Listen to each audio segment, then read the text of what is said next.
Yavaş yavaş. Ama yukarı değil. Tırmanı kaldı.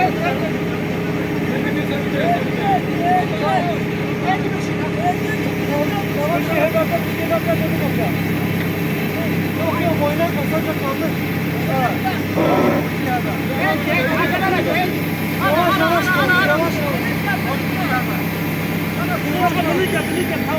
Yavaş yavaş bu tarafa doğru. Yavaş yavaş kaldı.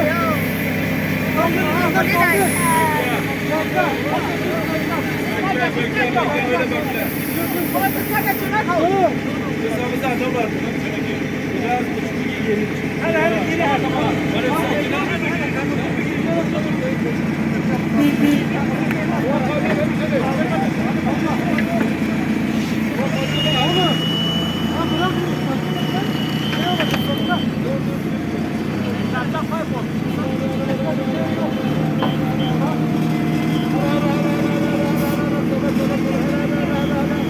Tamam.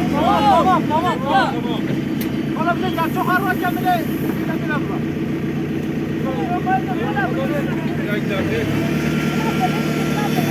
Sıkıştırıyor biraz. Dikkat et.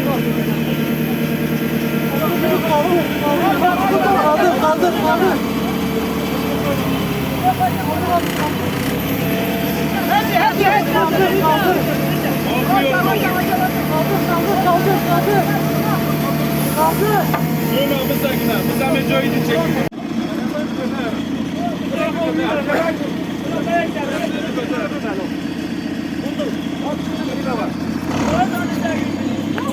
Nasıl? Çok iyi.